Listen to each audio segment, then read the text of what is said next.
qui est du conflit entre Cheikh Felkous et Cheikh Rabi, bien sûr, c'est un conflit intra-salafi. Et c'est donc une fitna pour des raisons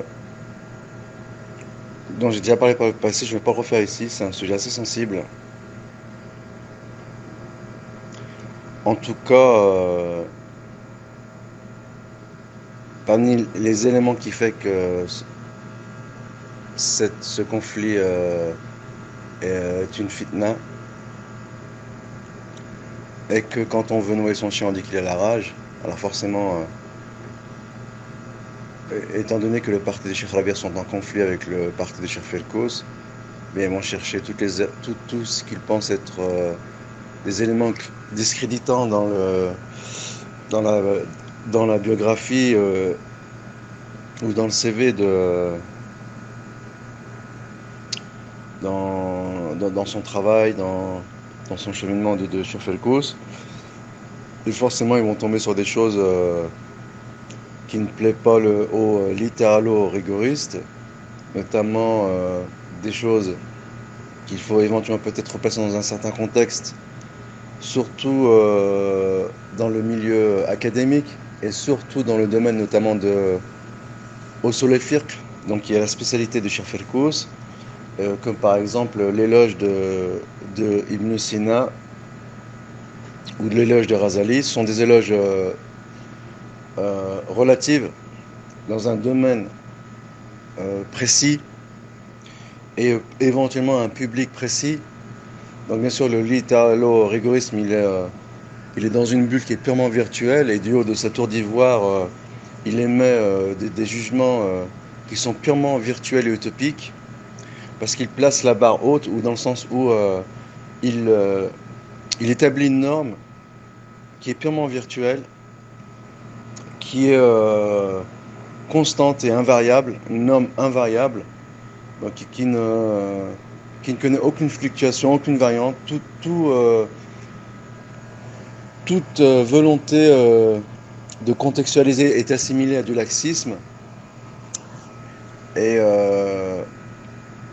à une forme détournée de progressisme, même si je ne le dis pas dans ce sens-là, peut-être que le mot progressiste est un peu trop sophistiqué pour certains. En tout cas, ils mettent en place une norme à laquelle, de façon intransigeante, ils ne transigent, ils ne permettent à personne de transiger sous peine de recevoir leur courroux et de faire pleuvoir leur foudre, sans tenir compte, bien sûr, de maqasid et sharia, qui sont qui placent leur curseur des exigences en fonction des avantages, des inconvénients que procure telle ou telle initiative. Ils font fi de ces considérations qu'ils assimilent à du laxisme. Et donc forcément, lorsque on a cet angle de vision et qu'on a un adversaire qui lui-même éventuellement épouse cette vision, donc quelque part il reçoit ce qu'il milite, c'est le revers du bâton, mais en tout cas, toute personne qui s'écarte, ne serait-ce qu'un empan de cette ligne de conduite virtuelle, eh bien il reçoit les foudres. Bien entendu, c'est une vision qui est biaisée, et le fait de le constater n'est en rien du laxisme. C'est même un constat objectif, donc sans animosité envers Cheikh Rabi ou qui que ce soit. Et c'est un constat qui non seulement est objectif et qui est pragmatique, et qui est même au summum du pragmatisme, et qui est éventuellement universel. Alors le fait que ce constat, c'est-à-dire de critiquer l'approche du Cheikh Rabi, eh bien les partager entre modérés et laxistes, cela ne justifie pas de classer dans l'ensemble des laxistes les modérés et de faire fi de leurs arguments. Voilà pour ce qui est du premier versant de la question. Pour ce qui est du second versant de la question, concernant le fait d'avoir pour ami ou de fréquenter quelqu'un qui n'est pas dans le ménage, eh bien ici il n'y a pas une réponse rigide et invariable en fonction des personnes, des époques et des lieux, des endroits. Mais bien sûr, il faut évaluer chaque situation. C'est donc une réponse au cas par cas. Tout dépend d'un certain nombre de choses. Et bien sûr, pour rebondir sur ce qui a été établi dans le premier version de la question, il faut tenir compte de certaines considérations, notamment en termes d'avantages et d'inconvénients, qui est bien sûr assimilé à du laxiste par les littéralo-rigoristes, que je qualifie de protabdir. J'ai utilisé une fois le terme roulette, mais il y a une charge. Ce terme est tellement chargé que je l'évite autant que faire se peut. En tout cas, il n'est pas pire que celui utilisé par celui qui fut mon prof de Tawhid en Shurba en 1995, Cheikh Khalid Raddadi, qui pour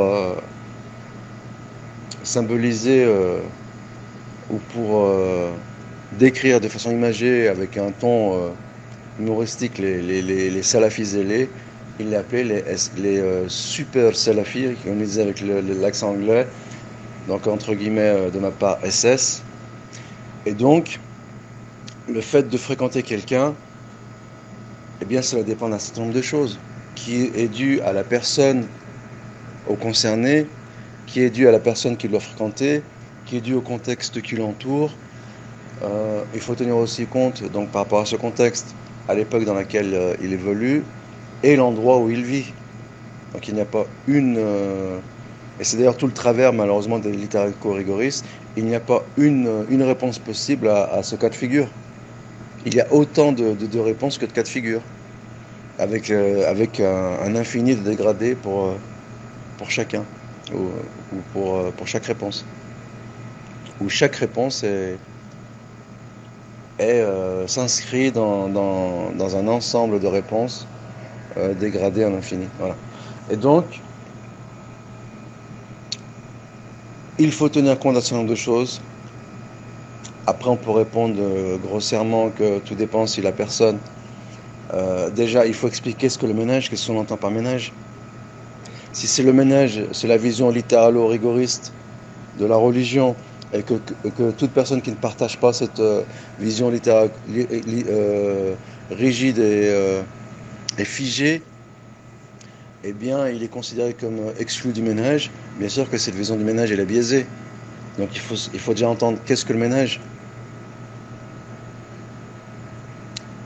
Ensuite, quand bien même on avait affaire à des laxistes, eh bien un laxiste, il ne sort pas du ménage. Il est laxiste, tout simplement. Ensuite, pour les personnes qui sortent effectivement du ménage, donc que sont les hérétiques, eh bien il y a un certain nombre de comportements adoptés envers eux. Mais bien sûr, là aussi, la chose est variable. Il faut tenir compte des considérations qui touchent à la personne elle-même, qui touchent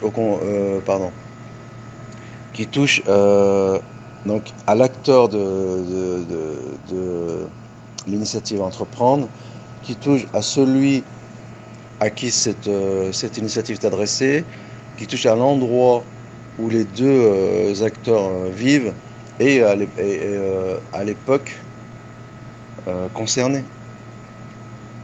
Et après, si on veut ramener des éléments globaux, eh bien, il faut tenir compte de l'impact que pourra avoir cette fréquentation. Donc déjà définir qu'est-ce que le ménage,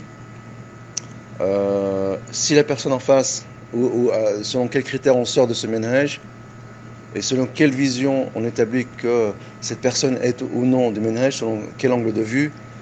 Ensuite, une fois que toutes ces choses sont établies, eh bien, si l'on a affaire à un vrai hérétique ou à un laxiste, eh bien, il faut tenir compte d'un certain nombre de choses, de la personne qui cherche à se protéger.